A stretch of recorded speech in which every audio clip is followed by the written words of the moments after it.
This long gravel route forms an interesting option for off-road drivers who want to drive the Geesmanshoek Pass as well as this one. At 15.5 kilometers, it's a fairly long drive, which takes almost an hour due to the state of the road, as well as the 7 farm gates which must be closed behind you. This is definitely a road for the less hurried traveller. You'll be spoilt with fine scenery, technical driving, and a feeling of complete isolation. If you're short of time, rather give this one a miss. The route traverses 4 farms and sports 70 bends, corners and curves, ranging from easy all the way through to extremely tight.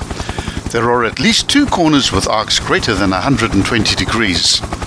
We recommend driving this route with at least one other vehicle in case of an emergency or a breakdown, as you're unlikely to see another vehicle on this route the entire day.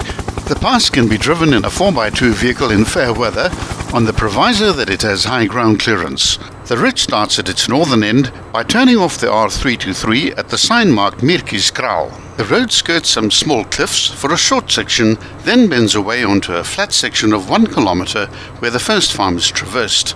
This is, of course, the Mirki's Kraal farm. Besides commercial farming, the farm also offers self-catering accommodation in the Mirki's Kraal Karoo huisies. Here guests can watch the daily farming activities and free-roaming chickens, goats and sheep, bring their bicycles to explore the farm, go walking, or just relax around the fire pit and watch the sunsets and sunrises. The road now bends sharply to the left, just after the cluster of farm buildings, then dips down to cross a small unnamed stream, which is a tributary of the Brandrivier.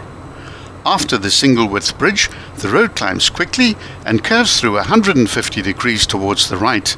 Soon you'll arrive at the first of 7 farm gates, which have to be closed behind you. The golden rule with farm gates is to always leave them as you find them. Be careful along this next short, sharp climb, as there are usually sheep and goats on either side of the road. As the road rises towards a level area, there's a small fork. The left-hand option heads to the Mirki's Kraal Dam, which is worth a visit as it's a lot more than your usual farm dam. If you're not visiting the dam, take the right-hand option at the fork to remain on the main road. The road now climbs up a long, narrow gully heading into the east for just over 1 kilometer. The track along this section is quite rough in places, so due care needs to be taken to avoid sharp rocks and straddling the many washaways and gullies. At the 2.3 kilometer mark, there's a change in direction into the west-southwest as the road continues climbing towards the summit of the pass. The views open up beautifully along this section. On your left is a deeply incised ravine named Jakkalshok Kloof, and on the right-hand side there is Serfonteinse Laagte. There are several different Karoo zones in South Africa. This pass falls within the Little Kuru, or in Afrikaans, the Klein Karoo.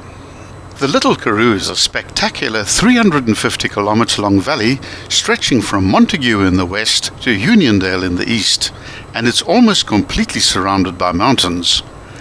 The Little Kuru is only between 40 and 60 kilometers wide, sandwiched between the imposing Swartberg Mountains in the north and the continuous Langeberge and Outeniqua Mountains in the south. The Langeberge and Outeniqua Mountains act as a rain shield from the well-watered coastal plains to the south.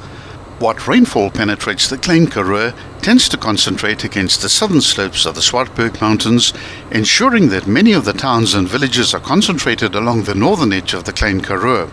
Almost all of the southern sections of the Klein Karoo in the lee of the Langeberge and Outeniqua Mountains tend to be more arid than the areas immediately adjacent to the southern slopes of the Swartberg Mountains in the north.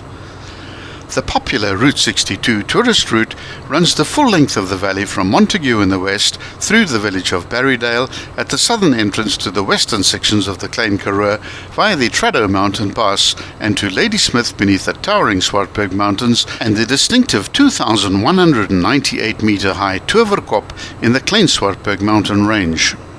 Beyond Ladysmith, the R62 passes by the historic mission stations of Zoar and Amelinstein before plunging through the Huis River Pass, which is a steep ravine through the twisted legions of rocks before crossing the Gamka River. Beyond the Gamka River, the road descends the eastern slopes of the steep valley before rounding a spur in the mountainous terrain and emerging at the western end of a wide-open plain that descends gradually into Calitzdorp, the port wine capital of South Africa. Beyond Karlitsdorp, the R62 runs due east across a seemingly featureless plain with distant views of the Swartberg Mountains to the north and the Outeniqua Mountains to the south before entering Oudtshoorn.